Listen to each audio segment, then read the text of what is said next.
Representative Norton, first I want to tell you I appreciate your passion in fighting for women and for equality. As I've shared with you before, I have 4 daughters, and obviously that's an important issue.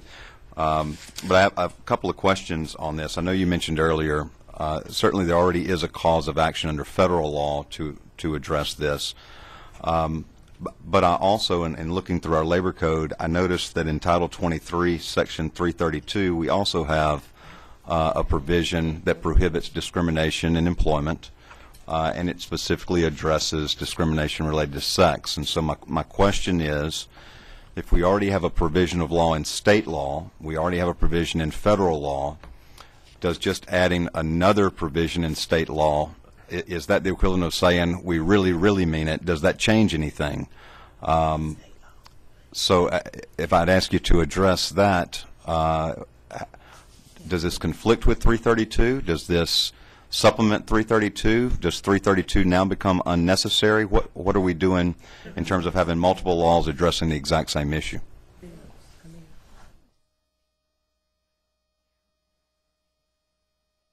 We're not sure. What is your 332? Give us a number. Title 23 of the Louisiana Revised Statutes, Section 332. The heading is intentional discrimination in employment, and it relates to discrimination based on race, color, religion, sex, national origin, etc. My concern is, are we creating a new provision in law that seeks to address something that is already addressed in law? It does not include gender, and it's probably not generic. Let me read to you verbatim from the existing law. This is Section 332, Provision A1, and it deals with fail, refuse to hire, to discharge any individual, or otherwise discriminate against any individual with respect to his compensation, his terms, conditions, privileges of employment because of the individual's race, color, religion, sex, or national origin. It does say specifically says sex. But it says compensation, but not with respect to his compensation. Now maybe there's some discrimination there. It doesn't say whether it's wages or salary, so it says compensation. It doesn't address a remedy, so we can. Now it doesn't say her compensation; it says his compensation. But I think that has to do with how we draft our laws. Yeah. So my concern is: are we creating a conflict in laws by passing another provision elsewhere in Title 23? That's not going to be generic to what our bill is, so we won't be able to give you insight on that. We probably could find it out if you give it to us, but that won't be generic to what we're talking about, what we're doing. I guess, Representative Norton, this is my concern, and I'm not saying this to argue that we ought to be paying women less than men. My concern is how we approach the problem.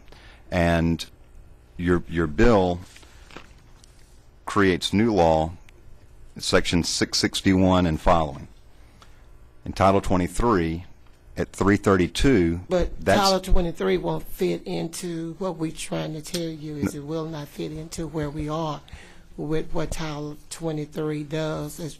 Well, you're putting your bill in Title 23, so you're putting in the exact same section of law in the Labor Code, and you're addressing unequal compensation for women that is discriminatory in nature. And what I'm telling you is that in Title 23, same section of law, but in Section 332, there's a provision that makes it unlawful to discriminate against someone because of their sex with regard to their compensation. And I'm asking, how do we address an inherent conflict in laws when we do this? And let me just say something in reference to your statement.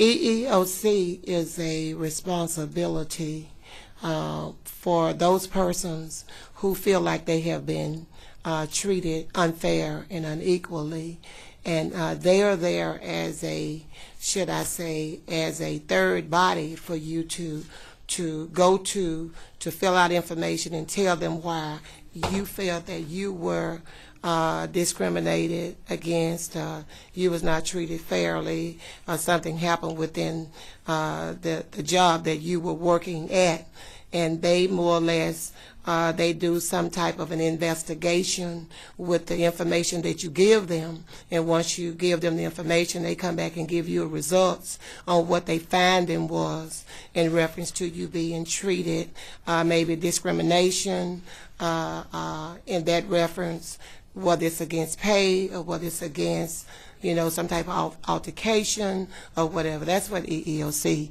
is all about. But we're not today focusing on a situation where something is uneasy before it happens.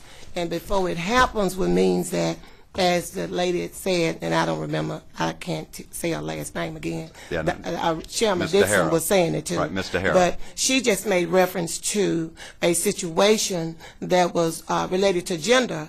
As she made mention to you, the gentleman made 20% more than what she made. So that's the area where you're coming from in reference to EEOC, but that's not where we are. Where we are is about equal pay and about we're receiving 60-some cents and males are receiving $1.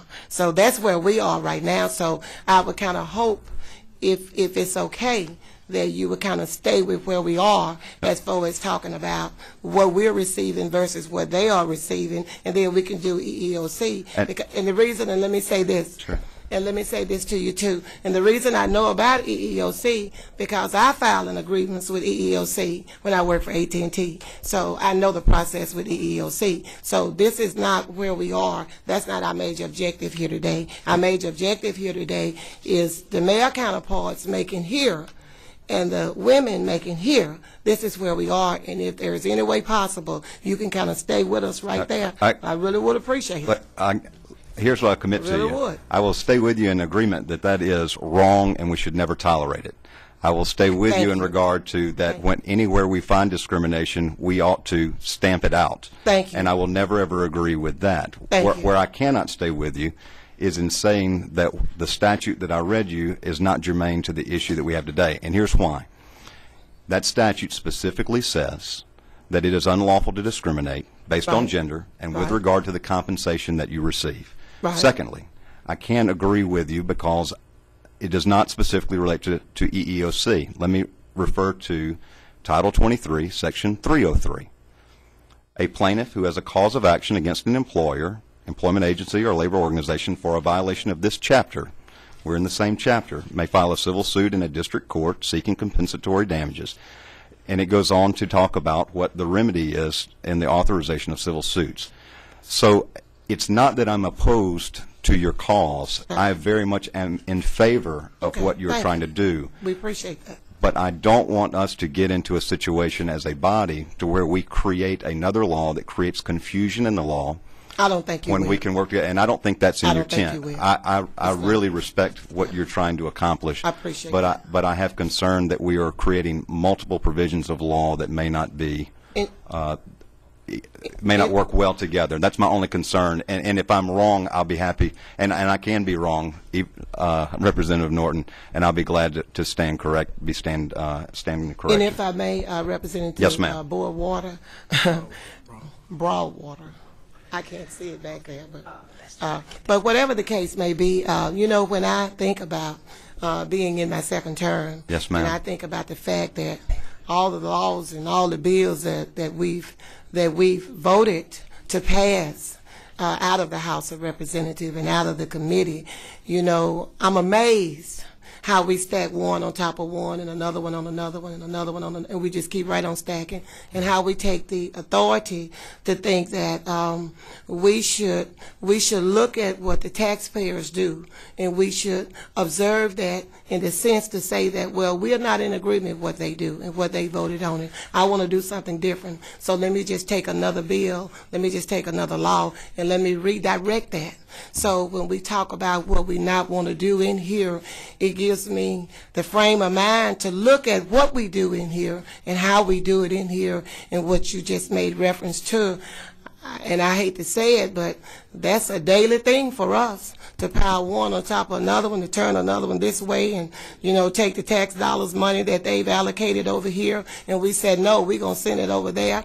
But at the end of the day, it's not on purpose, because I believe that we all are here to do a job for the people. But at the end of the day, we're here today to ask you all to allow us to move this bill out of here so we can look at taking care of our family, those who are single parent, those who want to make sure that they can take care of their children, and those who, at the end of the day, when they retire, they will have more than what they had last year and the year before. So if you give us just a minute to let these ladies come through and say what they say. Let me applaud you, and Representative Norton. I appreciate it. I want to say once again how much I appreciate your passion, and I hope when my 4 daughters grow up that they fight as vigorously for what they believe in as you do, and I'll be very proud of them, as I'm proud of you for fighting for what you believe in. Thank you, Thank you, Representative and I Norton. appreciate you so Yes, much. ma'am. Thank you.